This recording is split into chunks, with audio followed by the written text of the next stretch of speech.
Welcome to the MetaSports League studios and the DigiFan Podcast. We are back for episode number 5. Can you believe it, fellas? It's wild. We've got Wags, JC, and Peanut. Old El Teagues, he's out on the beaches of Mexico. He may join us a little bit later. Take it away, fellas. Beaches, I saw the pictures versus what we're dealing here with Minnie. I mean, we're all freaked out over, what was that, 4 or 5 inches of snow, and we're acting like, what are we going to do? Because it didn't snow last year. Right. We closed schools. I think we only had two snow blow outings last winter. Maybe. Maybe they were late. Yeah, and maybe just, I know for sure one. 2 might have been pushing it. The one was toward the end of the year for sure, and I rolled over it on the driveway because I refused to shovel or snow blow that one. And, I'm watching the guy across the street with the heavy, wet snow, blowing a left nut, blowing a right nut, keeling over with the heavy snow. And then within 2 days, I've got nothing on my driveway. I had my feet up watching them just dying. Oh, it was unreal. You were enjoying the fruits of your service contract. I was enjoying the fruits of just being smart. Look ahead to the temperature. No, it's going to end up taking care of itself. Minnesota Timberwolves. Let's get into this right now. Did they trade the wrong guy? I think so. You say think, you think. Ooh, hot take. So you're not ready to say. I'm not ready to say it yet. A lot of people were pretty upset by the trade, and I was probably one of the few fans that actually thought, on paper, it looked better. Getting Randall, getting DiVincenzo. I thought those were both solid additions to the lineup. Obviously, we drafted some great rookies too. They're still coming into their own. But seeing what happened last night, Cat and Brunson over in the Big Apple, it's looking to be like that could be a pretty formidable duo. Dynamic. Very dynamic here in the ending of the year here in 2024. So we'll see what happens coming up as we enter the later part of the season. I do like your answer because it's really easy to say yes after one game and, a guy goes off and it's like, oh no, what happened here? You got to do more of a sum of the whole. You cannot judge a trade by one day. But at 14-12, you're 26 games in. This is no longer a slow start. This is a trend. Mm-hmm. And this is a 500 basketball team. Show me different. And you wonder with that, is this an organization that has typically taken 1 step forward and 5 steps back? And in this instance, they took about 5 steps forward, and now they've taken 3 steps back. It sure feels like it's dogging them. And what about the valuation that went through the roof last year when they were just the hottest team? Yeah, suddenly it'll be for sale now because the valuation goes down. Right. Oh, wait. It's for sale now. Another Glenn Taylor. Another Glenn Taylor disaster. The fuck is that? What is that? Who does that? How was he so good at wedding cards that he can't do anything right? He was really good in the ag business and all the other there's an art parts of his portfolio. And in the print business, they kill it. And they're worth a ton of money. But this whole it's not for sale thing was just ridiculous. But I think the one thing that I've noticed naked eye, of course, I'm not there. I don't report on them. I don't follow the Wolves. I follow the Wolves from afar. But it sure does feel like rotational symmetry and chemistry within the group is completely disjointed with Cat being gone. Yeah, I mean, it's been interesting. Like I said, and truth to be honest, like I was telling you earlier, haven't been watching too much of the Timberwolves. Have been obviously soaking up a lot of the Minnesota Vikings. Been still enjoying, the Minnesota Wild. Been enjoying some college hockey too. I'm worried about the Wild. The way that we're winning or the way that we're losing, it's a back and forth. It's always interesting, as we were saying last week. The Wild aren't winning certain ways that people would like them to win. And we'll really have to see again what happens in the home stretch. Whether it's playoff baseball, whether it's playoff basketball, you name it. It's all about really just getting hot at the right time. So I mean, it's great when things are going well right out of the gate and you're able to have a hot start. I know, just like the Cavs started this season. The first 20 games they were off to an incredible start. And that's something to take into consideration. But you really got to look. Hey, when it really matters, when it really counts. And now we've seen some early exits in the NHL playoffs too. The last 5 to 10 years, you have teams that go on historic runs in the regular season. they get to the first round, they get swept, they get cut out. So Look at this guy. We got Burns coming in hot in the background. Look at him. Hey-o. Look at the shades. Look at the hair. Look at this guy. Oh, guys, I really wish I was there. I missed the snowstorm, and I'm in Mexico. Yeah, I missed it as I sent him a photo in the group in the group chat He's today. giving us the full view. Wow, look at you. Hey, Burnsy, can you bring us a special guest, the one in the two-piece? He's got extra luggage. Looks like the. All right, I'm going over there, guys. Oh my god. Oh my goodness, we're getting live footage here from the beach. Ixtapa? From Ixtapa, Mexico, guys. No, I really missed you guys. No hockey being played here, unfortunately. No NFL football being played here in Mexico. Yet. But yet. But I'll tell you what, there's a lot of fans here. A lot of fans. Are there really? A lot of Vikings fans? Yeah. No, just football in general. I mean, Well, it's they love the interesting. game here. They're talking about Yeah. that, right? They're trying to see if they can do Mexico City as a team. Yes, I heard that. Yes. Which So would I be think really it's going to take interesting. some time yet, but they definitely have the money for it.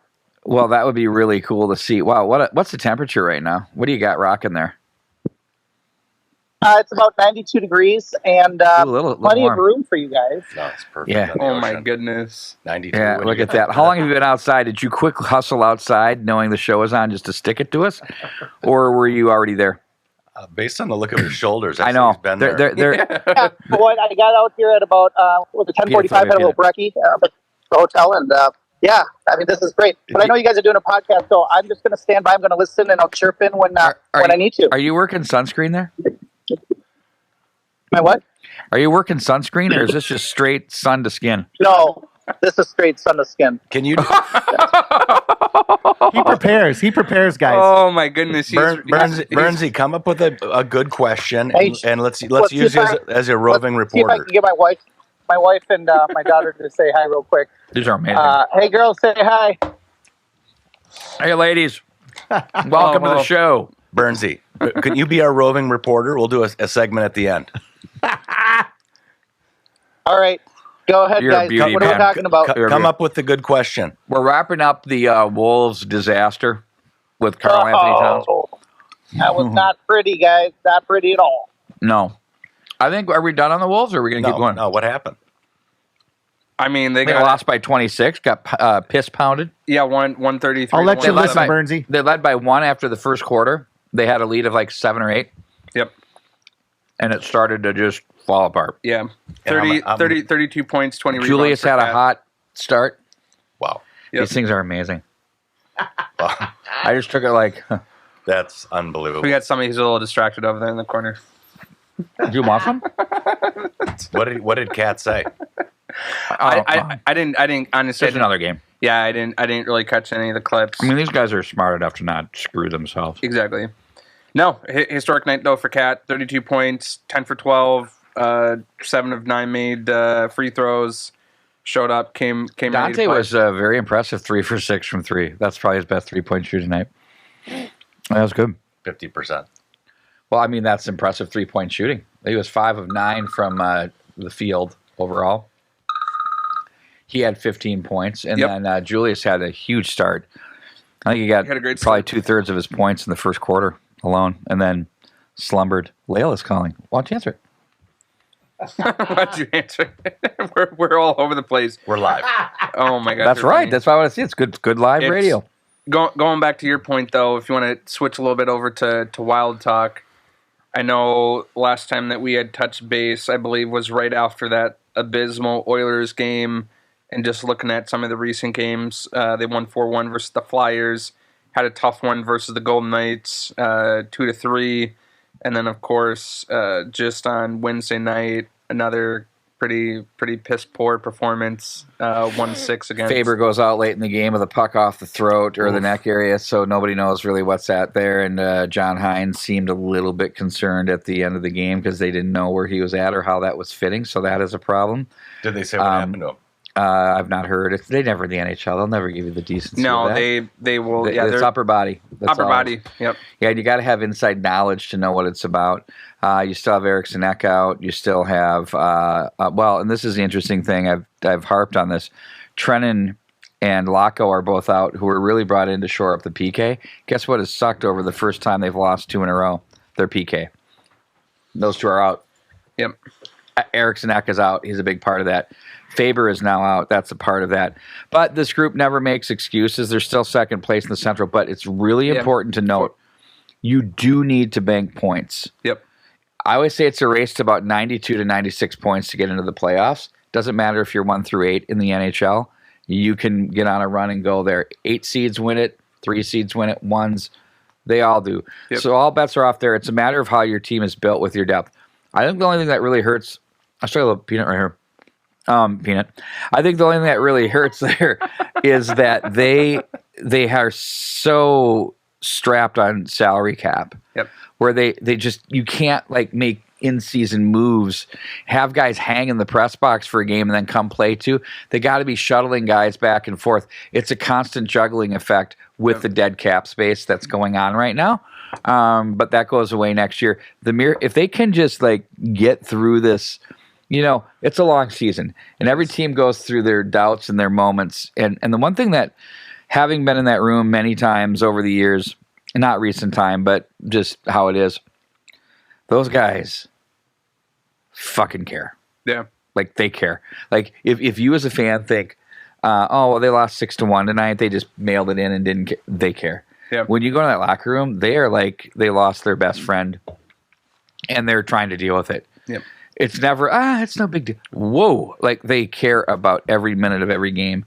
So I think sometimes the care guys might be too much, where then if it's going good, it's good. When it's going bad, it's like, now what do we do? I don't feel like it's that way in baseball, Major League Baseball. I don't think so. With 162, I know. They just want to win series. Yeah. So if they win 2 or 3, 3 or 4, they're series sweep, whatever it might be.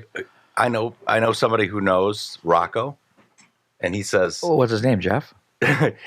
He says that the hardest thing about having the job as manager is to keep guys motivated to want to play every day. I know. I think it's a generational thing. I don't think the previous generation felt like that. I think Cal Ripken wanted to play every game. Yep. Well, you look at the culture though here too. You look at, we've said it multiple weeks, the discussions around load management, injury this, injury that, oh, this hurts, this is sore. It's something where, there's a valid point. Is it generational? There's a different type of player mentality nowadays versus back then. Do you think some of the technology, some of the resources have led people to be a little bit more soft? Maybe a hot take, maybe just all over the place. But it's again, and you're opening up a Pandora's box. It is a Pandora's box, box, and we've only got an hour. Are you ready? But there's a valid point though to say, was there really a different type of mentality, a different type of athlete back then? Well, I think there's a thing. I think in that era there was a thing called HGH that really did a nice job of getting players physically back together to play quickly and perform at a high level. Not with Pete Rose, though. No, he said 24 years. I'm thinking more like in the mid, 24, 30 years ago. Yeah. But you saw guys that were going, Roger Clemens was winning 300. I personally, do you care that those guys took that stuff if it made the game better? Do you care? Yeah. We're not the IOC. But there's something about the integrity of the game too, and it's something that I know has always been a back and forth. Can't do it to a racehorse. Well, these are humans. I get it, but there's the racehorse can't make that decision. There's still, the human can. There's a parallel. I know, but I think the human has. I know you want to compare athletes to racehorses, but in mentality, they have free will and free choice, and they can choose. And I think if your body is your profession, I'd love to get your opinion, David. Cycling didn't care. What do you think? He wasn't listening. Wags, cycling. You're back on, David. Didn't they strip Yeah, but they listening. believed it was a level playing field there. No one, Can you hear me? no one admitted Yes. it, but All right, everybody we got used. Burnsy back on. We can real hear you. quick. We're Bernsey. talking about iPhone. We're talking about performance-enhancing drugs like HGH in baseball. Which ones are you on, Burnsy? Do you really care if they take it or not as a fan? I mean, is it your job to How care? important is it to keep the integrity of the game and not have that in there? You know, I'll tell you one thing. I mean, all the athletes want the best performance. And you know what? If they're going to take illegal drugs, they shouldn't be playing professional sports. This is, you know. Okay, he broke up. Yeah, we're good. Where, But but I think if you hear me? no, Yeah, you broke up. You said you don't think athletes should take illegal drugs, and then we kind of lost what you said. Yeah, no, I think, you know what, we should all be on the same playing field, and enhancing drugs is not a good thing in any world of sports. Should not be used. Okay, so then if for some way, let's say that stuff isn't illegal, would we care? No. Okay. So that's a good argument, and that's where it comes from. And you brought a huge contribution here today. Well, thank you guys. I really appreciate it. All the way from Mexico. All right, guys. Well, I'll let you guys go and roll with it. But you're looking marvelous, by the way, too. Yeah, I love Bernsey. This is great. The hair, the sunglasses, so good. The burn. Look at him. He's I can just imagine. It's just as tight as leather. It's just gonna be. Wow. Get that aloe vera, baby. Excuse me. Otro tequila, por favor. Okay, my God. all right, guys. I'm signing off. See you, buddy. Miss you guys, and we'll see you and catch you on the next one. All right, we'll later, catch you later, buddy. See you next Bernsey. week or whenever we do it. Yeah. I think it's something that can run amok if it's Right. allowed. Like, Yep. I think everyone will start to look like Aaron Judge. I'm just. So you're suggesting? You're in favor. You're in I'm support not. of it? I just don't think that man looks human. Where do you draw the line though? Like, is it like, you know, like dexamethasone or like prednisone? Is that okay? Yeah, I don't know. Like What type of shots? Or but I mean, like what if you have to get cortisone to keep your arm good? Exactly. And those types of things. And so, look, in the end, all I was suggesting is that it seemed like they're from a generation to generation. Yep. I do think of all of the sports, the toughest one to do is baseball, 162 days in a 6-month period. Holy smokers, it's every day. You get a couple days off, each month. But they're, I mean, they do their own self-imposed load managements, but Yep. the good players are playing 145, 150 games in a 6 month. Yeah, if you can get that out of people, and that's curious, a little bit of a different topic here, and we can maybe stray away from it. It's really been interesting to me over the years to see where some of those self-imposed numbers or metrics, why they've become as important as they are. I know for baseball, we talk about pitching, that 100 pitch count has been sort of that, kind of that place where people benchmark a lot of things where, Threshold. okay, that threshold, exactly. And, again, for even, football, if you hit 1,000 yards rushing, that's considered a good season. If it's baseball, batting average, over 300, those different metrics, even for 3-point shooting. If you're shooting above a 40% clip in the NBA, typically, that's pretty good when it comes to NHL. You're making bank. When it comes to the NHL, if you're averaging, a point a game or a point and a half a game, whatever it might be, you're going to be on a completely different level, completely different threshold. And so it's interesting, again, just to see over the years where some of those thresholds, some of those metrics are that we've put there and why they matter so much in the game of sports. I think one of the questions you sort of asked in a way before all this kind of got off the rails with Bernsey solving the world's problems on performance-enhancing drugs for athletes is that, do you think the technology and maybe even the statistical things and maybe even the video, maybe all of those things that go into the experience of competing and playing at an effective rate, has that changed things? I think it's made it a hell of a lot harder on either side of the ball or puck or whatever it is, offensively and defensively for teams. I think it's become more difficult to be successful because there's so many tools in place in training. Yep. Equipment gets better. I think it's just hard to do today to be really good at something because there are so many people that are really good. And that was the conversation, one of the hot takes that we had last week with Shohei, and you look at what Juan Soto did or has done.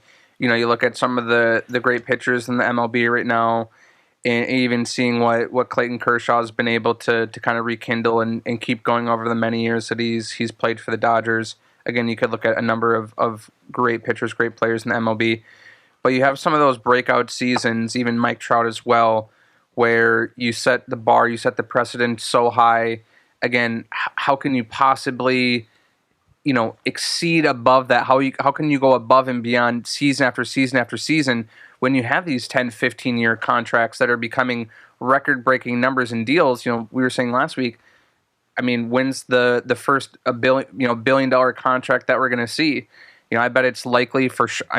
The over-under, I bet within the next 5 years, I bet 100% there's somebody who's going to get the first billion-dollar contract easily, just based on where trajectory is going, based on where certain numbers we've seen the last 5 years previously. I have a hard time to believe that a lot of players are going to be able to really, again, live up to those contracts, live up to those dollar amounts. And I've said this before with the NFL too. When's the point where we're going to see this massive bubble burst with NFL quarterback contracts, and even seeing, predominantly it's dominated in the NFL by the quarterback.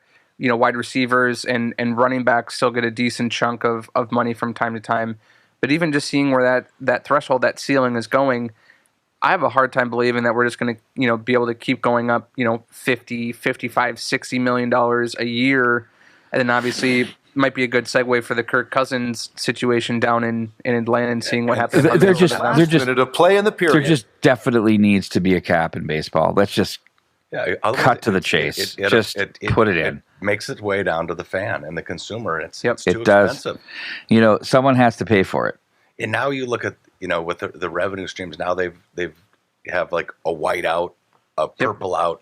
So multiple jersey outs. So they sell these jerseys. And the revenue is incredible. They brought Vanilla Ice in on Monday night to play. You love that one. So good. Were you there?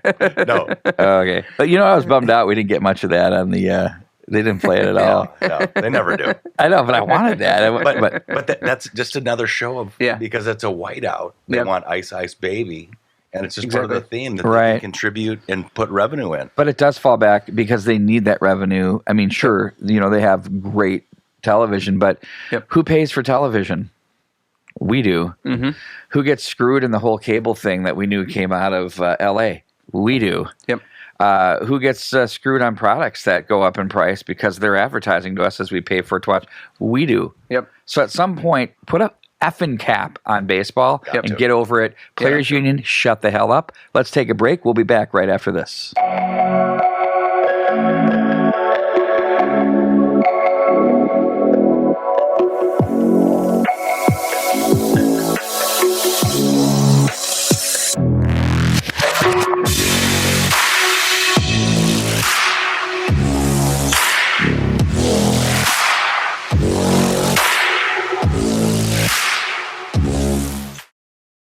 You ever missed your child's hockey game because you were out of town?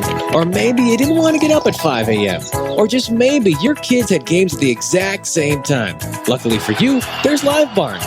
Our completely automated cameras ensure that you'll never miss a game again. Becoming a member is easy. Simply sign up and start watching from any of the hundreds of venues on our network. Anytime, anywhere, on any device. Players can instantly share video, and all members can submit highlights to be considered for Live Barn's Plays of the Week. Live Barn allows you to review practices and games to improve your team's performance. Whether you're a beginner, all-star, has-been, coach, parent, now you can watch hockey when you want, where you want, how you want. Head over to livebarn.com. Hello, everyone. Doc here from the Meta Sports League and the MetaBeauts NFT project. I'm here to help you learn a little bit more about NFTs so you can join us in the fun of collecting, trading NFTs. You know, we made this Coach's Corner so that any noob could jump in, learn the ropes, and start trading NFTs. So today's topic is how to set up your Coinbase account and fund it with a little thing we call Ethereum. And that's the first step into this wonderful world. So buckle your chin straps. Are you ready? Let's go.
Okay, we're back at the Meta Sports League studios and the DigiFan Podcast. Fellas, take it away.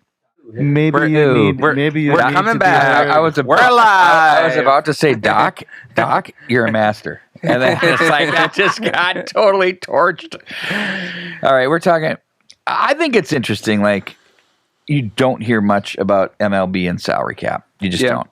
And then you switch over to the NFL. Yep. And you go, okay, how does a guy coming off an Achilles surgery fetch the money guaranteed and the term that Kirk Cousins did? How does that happen? And then this happens. They're 7-7 under him, and now he's out. Let's open up the floor, and then I've got ideas and thoughts of what's next. But let's start with you first, Jeff. You had an interesting take. I feel like you could have almost predicted this to happen. You know, the moment that he signed the deal, and you know, he first of all he let the Vikings off the hook, which was great. You know, the money was just so out of hand that the Vikings just got to shake his hand and say thanks for your time. Yep. And so that was good. But then you just knew when they drafted that quarterback that it was going to get ugly. But didn't it make you? But didn't it make you go, huh? Okay, they shelled out dough for this guy, and then they still drafted the. But he's damaged goods. But they still shelled out dough for this guy. They legitimately said we'll never draft this high in a long time, and so to me that makes sense. But I don't understand culturally how you thought you were going to get away with it. It makes you wonder. Like, so they want to Penix, everyone, you know, Daniels. They want to. Do you think McCarthy's really going to be okay? I can't judge it off one preseason game, and to me, it makes me feel a lot better about having Daniel Jones in the room along with Sam Darnold, who's, I mean, he's kind of got to be re-signed. I don't see how you can not give him the keys of some level. Who knows what that looks like? We'll get to that in a second. But what was my take? The interesting your interesting take was his response. Yes. To being benched. Yeah. The reason that I never liked Cousins is because he feels like Joe Mauer. Like there's the edge, what's wrong with that? The edge is missing. I wasn't always the biggest fan of Mauer. Very talented. You don't like the nice guy fundamentally, but really like a science teacher. You don't like the nice guy athlete. You like the guy that's a little more. You like the guy that appears to be this badass, like a Connor McDavid. I think if you could bottle, he doesn't like the nice guy. I think if you could bottle the intangible that Brett Favre has, you would want to force feed that down Cousins' throat to make him like take his amazing ability to throw accurate passes. I don't know if that helps him in any way because that's not who he is. He's a nice guy. Well, it was. And he's a good teammate. Metaphorically. I know, but I'm saying it's interesting. I mean, it's a different. But you don't. But to be clear, you don't like the nice guy athlete, the guy that's shucks O'Galley, your neighbor. You don't like your neighbor being in pro sports. You want assholes, is what you want. No, I mean, you want that edge. that is not a fair. Well, that's an edge. Yeah, you want. You're an asshole. You're a dick. Like I don't know how else to say it. Because I don't want that guy on my team either. I want the guy that's got the competitive spirit, and I look at Cousins as a businessman, and he's been a very successful one. Boy, I think he's pretty fiercely competitive, and I think those sideline shots. I mean, we're talking about we're talking about generational money that was given from the Vikings to him, and then a second round of it. And if my math is mathing here. Wasn't $90 million of his contract guaranteed? Mm-hmm. And only 10 in the first year. I mean, $90 million. That's life-changing money. So if he had Brock Purdy's situation, would he have played better? Were he still trying to ramp up that first contract? I mean, that's an interesting situation when you talk about some people that have been in the league for a number of years or are considered quote-unquote veterans. And I would say Cousins has been in the league long enough to have that status or title. But then again, you look at a lot of these these younger quarterbacks come into league. We've been talking about NIL deals and money, going out left and right, and how that could even compete with the NFL. We're talking about some of these contracts where quarterbacks, star players are. It's crazy to say pennies on the dollar when they're making a couple million, and I'm speaking relatively to sports contracts that are actively going on in the world. But for some players to only make a couple million, and they're playing out of their mind, and teams, franchises are getting a bargain for them. It creates an interesting situation, especially coming out of those rookie contracts. We've seen that with I think the narrative. Some wide receivers. I think the narrative goes here. Maybe it has less to do with the player and more to do with the situation. If I understand correctly, they've been running him out of the shotgun a lot more, and he's way better under center. He's way better play action, moving a little bit, rolling, getting out of the pocket. He's probably a little bit better. That we saw him do it here really, really well. Super well. So, that is impressive. That's an interesting day because I heard he's out of the 30 qualified quarterbacks in the league, he was 29th. Correct in play action. And so then you go, okay. So is he running Penix's offense? Yes. Yeah. Yeah. I mean, exactly. So the recipe to success and I get each system, each franchise is different based on who the coordinators are, who's the head coach, who's making calls. But you can't just bring a new quarterback and a veteran quarterback and not look at the ways that he's previously been able to tap into success. You have to play to that. Like you're paying that, and you got Penix sitting here, and trying to reinvent the wheel, the wheel and do something different. Like you said, he was. It's not a little meant bit to not fair to him, to be honest, with what they kind of stuffed him into. So then you go, okay, so now what's next? Because he's going to be cut, or he's going to approve a trade. And right on brand, his comment was, "My goal now is to be the number." That's the one that got you going the most. The best number 2 quarterback in the NFL. But is the best fit for him a place that is in shambles at that position with a former coach he had here in Minnesota and Cleveland?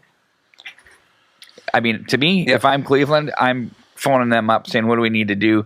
We're going to give them the veteran minimum of what was it, $1.2 million, and you guys have to eat the rest. And they're going to probably have to, but they'll be happy to be rid of that and get the drama out of there and turn it over to Penix.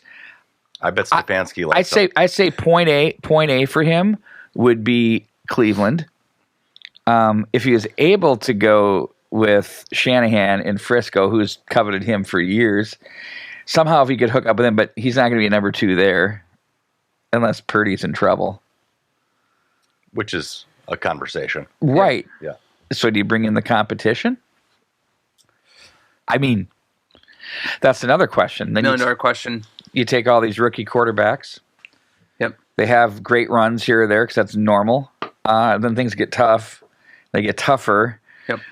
And then some of them just fade away and go away, and they're clipboard holding. But as far as your comment on the situation, Cousins had a nice record here with he did. With KOC. He did. And certainly KOC is getting a better win-loss record out of Darnold than anyone else has before. By far. Yeah. And Darnold is also giving him... Look what he did with Dobbs. For 2 weeks. Darnold is giving O'Connell wins too. Yeah. Which is huge. I think the thing that you hear a lot of that's impressive, and you brought this up before we started, and I think it's a good topic about KOC and the local love fest that he has. And as we just laughed, it didn't hurt that he's making the rounds on the morning shows on Good Morning America and all that, the heartthrob. He's a darling. The whole deal. But, I was combing through some articles, and I saw one about how he connected in this think tank moment in Arizona that Bill Cowher agreed to go speak to. Hall of Famer, Super Bowl winner, 05. And for some reason, KOC got his number and latched onto him. Yep. And the story talked about how he's a mentor. And Bill Cowher has said this a few times on the air too, is that he feels as though of all those new coaches, he's got the it factor of being motivational and empathetic and communicative. And we all can agree with the way he presents himself, with his sideline demeanor, with the locker room staged ball things, whatever. But then how he handles the media. I think all of those things, you get a good vibe and a good feel with how all of those things come into play. The culture, the atmosphere is right. He's a player's coach. Like I said, he has that experience, and I know that obviously there's been some testing times even too with the Minnesota Twins.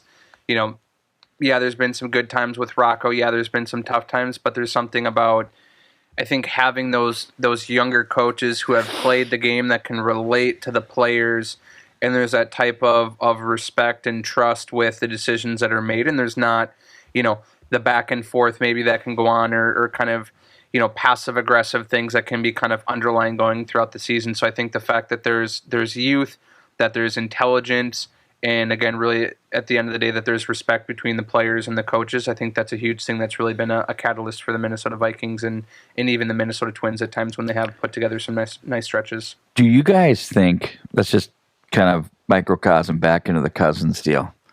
This is the part I think as everyday people who don't understand what generational money looks, sees, or feels like. Do you think, though, at some level, you say, hey, look, you got that huge contract and you crushed it. You're 36, you blew out your Achilles. Why wouldn't you take the $10 million contract for the next 3 years and go win a Super Bowl? You've already done what you... Who wouldn't want $10 million? Do you know what I mean? Yep. Like, at what level of a player do you sell out for the money to then ruin your career because you're going where the money is, but maybe the fit and the situation isn't right? Do you think guys look at that enough, or do they just take the money and run? I mean, there's very few like Brady that I've heard about where he's really willing to compromise his take home. Because he wanted the whole, how much is he worth now? Post-football, he's a legend. He's selling memorabilia, so sometimes I wonder. But he's a legend, though. Yeah. I mean, he can speak anywhere and draw a top dollar. Totally. He can go on Fox and draw a top dollar as a commentator. Yep. If he would have said, well, I'm going to go for the contract and then flame out, you ain't doing shit. He had to make up for his FTX losses, boys. That's right. Yeah, his crypto losses. You two can speak on that. This is a DigiFan I don't know about podcast. you, but I just went. Well, I saw it was mentioned in his roast that even Gronk knew that wasn't real money. Yeah. That's asking a lot, right? Yeah. That was a good one. That was a good dig when I saw that. That's really good. So, I mean, the Vikings and the Lions are in a collision course. Minnesota's got to win in Seattle in order to make this possible. Yep. However, if they do lose and then come back, beat Green Bay, and then beat the Lions, I think they'd be in the mix again. If they can win out, that presents a pretty unique situation for them coming into the U.S. Bank. Oh wow! The final stretch. If they can win out here, would anybody have ever expected that this team would be vying for the top overall NFC record? Well, I believe the over/under to start the year down from Vegas was over/under 4.5 games to start the year. 4.5 games. I remember that. Yes, 4.5 games. Yeah. Oh man, that was a hot take. But it even feels to this day, because there's so many rubes out there that are convicted on what they said, that still slap an asterisk next to but on this team. Yeah, but there always will be. There always will be with us. It's so wild. I mean, it's never just all in, like all in on the Eagles, all in on the Lions. The Lions haven't won shit. And who would what have they ever won? Nothing. Yeah. I mean, seriously, when I'm taking away that argument to say, well, you guys, the Minnesota Vikings, no, they haven't. Nor have the Lions. Crown them, anoint them. They are who we thought they were. And Wags, who would have thought that Cashman would be leading the team in tackles? Well, Minnesota native, full circle here back. Listen, boys, the 2 games they lost, who was out of the lineup? Correct. Cashman. Thank you. And you know what? You noticed it. Yeah, you felt it. Yeah. Now, Cashman would not be here if Cousins was here. Nor would the edge rushers, nor would the inside guys. None of those defensive guys. Well, and by the way, have you guys ever seen Gilmore make a tackle? I have never seen him tackle anybody. He ass checks everybody. He backs into him. We'll see. He's out with a hammy. NFL No, am I wrong? I've never seen him wrap a guy up and just bury him. He was the NFL Defensive Player of the Year. Okay, but I've never this year seen him wrap it, square up with a guy and jam him. It's always this little shoulder, this little shoulder bump. It's almost like he's playing basketball. I don't get it. It looks like he's doing some hip moves and he's doing the little hip. You know what I'm talking about? I do. So I'm watching Vikes games. I got the chat group. I go, there's another ass check.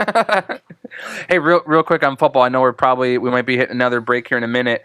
I know we got be done. We might be done here soon too. I know we got some college football. We got two slates today. We got Tulane versus Florida. Ooh. We'll see what happens there. That should be a good one. We got the Union Home Mortgage Gasparilla Bowl, and then of course we got number. Why do we play these games? Okay, go ahead. But number 10 versus number 7. We got the Hoosiers and we got the Fighting Irish. Number 10 versus number 7. Big tilt at 8 p.m. EST tonight. Really curious to see if Indiana can really put the nail in the coffin and prove the nation so it wrong. begins. That's a team that's been Vikings asterisk all season. It's unbelievable. 11-1, both teams coming into this. It's going to be really interesting to see if they can. I would say if the Hoosiers can come in and really stick it to the Fighting Irish.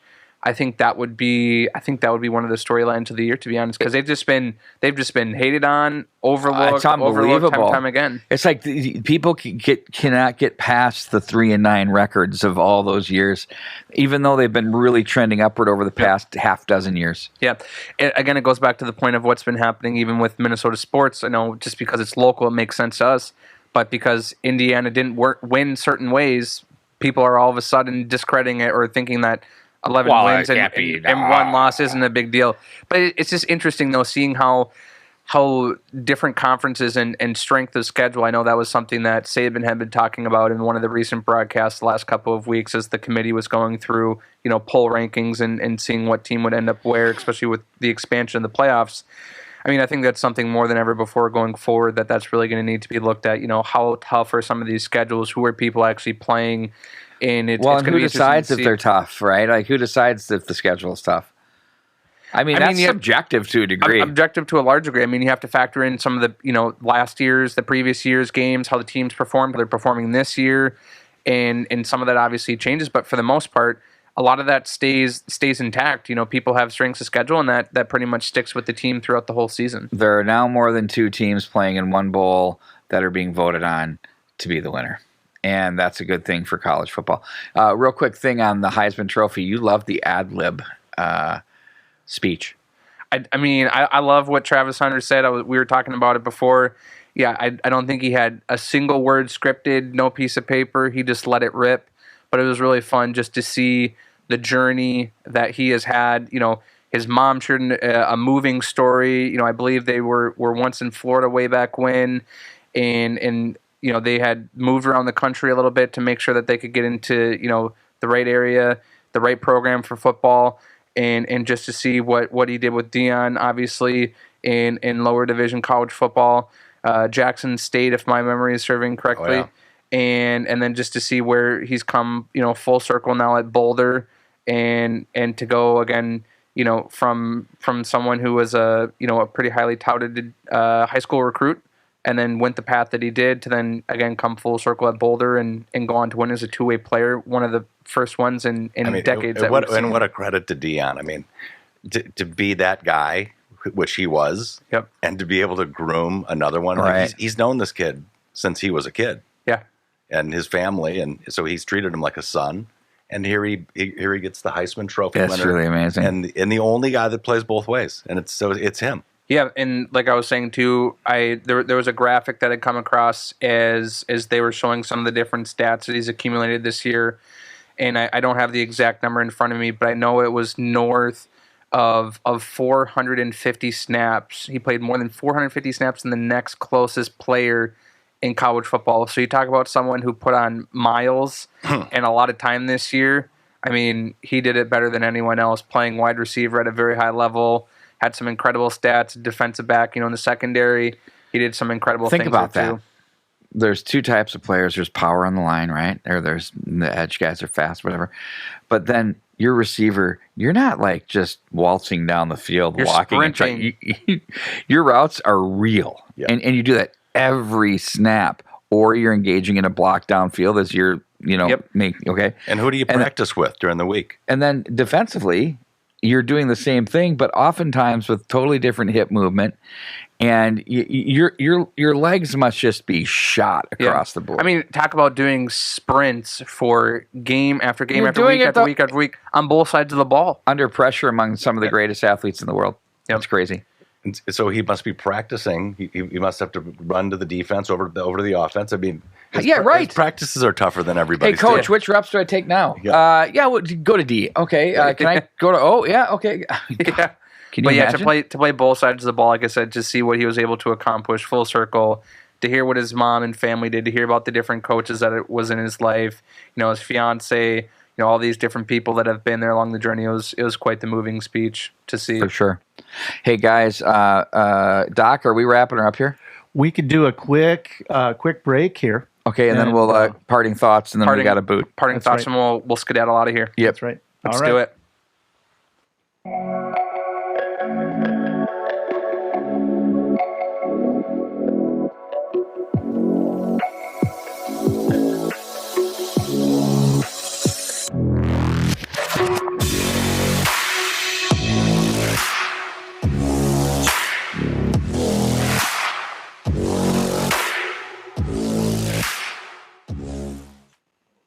Okay, welcome back to the DigiFan Podcast. If you wouldn't mind, go ahead and sub.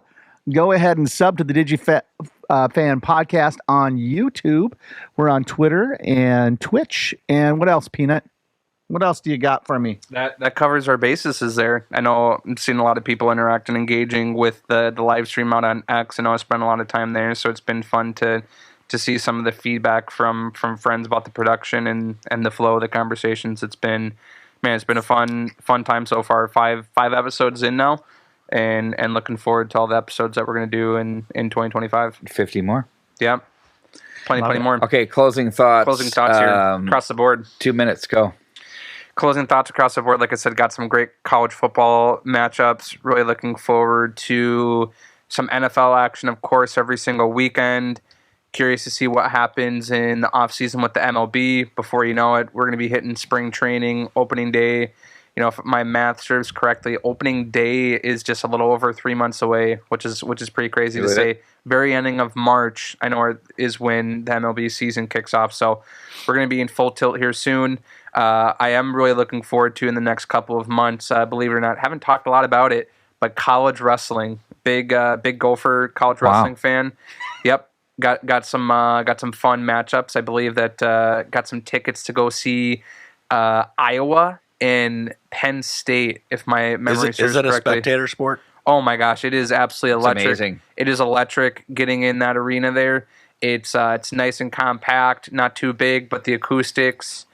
You get in there and you get a good matchup. My dad and I saw Wisconsin versus the Gophers last year, and it was electric then. But yeah, we're really looking forward to seeing. It's been really great to see what the wrestling team has been able to do down at the U. Gable Stevenson It is back. intense. It's so good. Stevenson back, gold medalist, ranked number 1 in the heavyweight division. And it's, again, talk about culture on my thought here. When you have somebody of that caliber who's gone on to wrestle and seen that success not only at the college level, 20 seconds. the high school level, but the college level too. I know, long thought here, at both levels, but then have them come back. It's really contagious, and it's been fun to see some of the success that the Gophers have seen with wrestling. So that's kind of what I got right now. But yeah, really looking forward to seeing what kind of action we have in the NBA and NHL too before we wrap up the year. Jeff. NFL, 80% of this year's games have been settled by one score. Wow. 80%. 80%. Wow. Do you find that as good or bad? I think that's.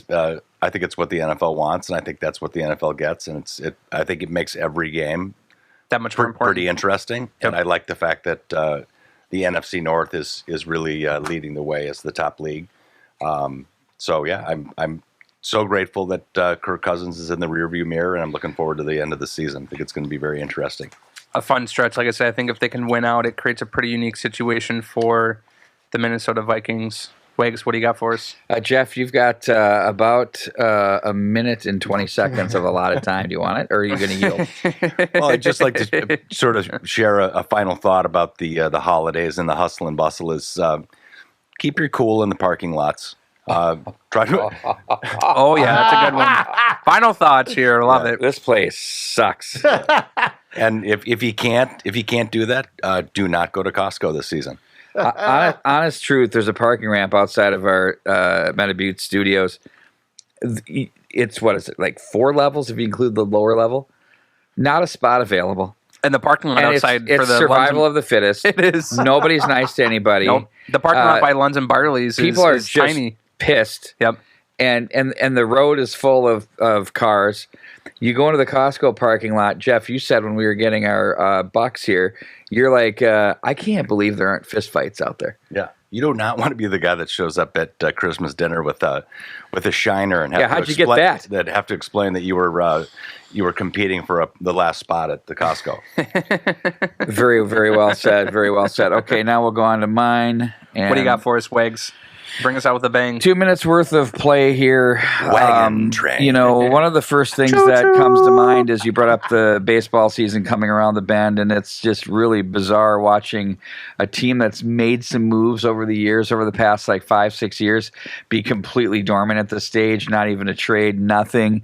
And hopefully the words of the ownership, maybe those Arizona owners may come through of the Suns. We'll see, but it's going to take some time for that to go. So there's some unsettled things there.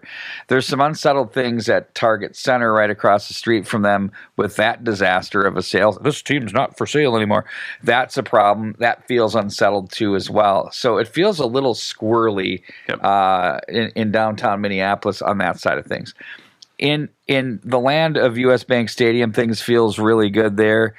You know, we're all waiting for the shoe to drop. It can drop because when you get into high-level play, anything can happen. Yep. But they're in the mix, and I think they have superseded any expectations anyone here would have and anyone outside of this. Just stop putting the goddamn asterisk next to it. This team is legit. Stop it. That needs to stop there.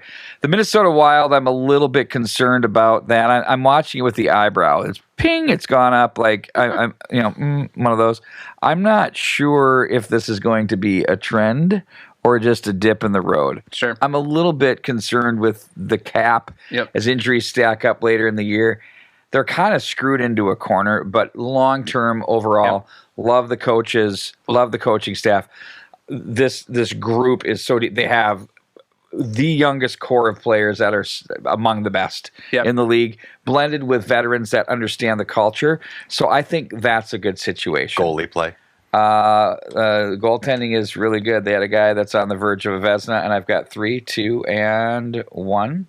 Boom, stop it there. That was 2 minutes. Nice. Good work. I didn't really say anything other than wrapping up the local Minnesota sports team, but why not? I didn't understand any of it. You got to have a little mixture. Mixture. Well, that's going to do it, guys. I got to get out and get on with things. What do we say here? Do we say Happy Holidays or do we say Merry Christmas? Happy Holidays, Merry Christmas, have a great New Year's. Boom. All right. I don't know. It's Doc's show, so I don't want to be politically incorrect here.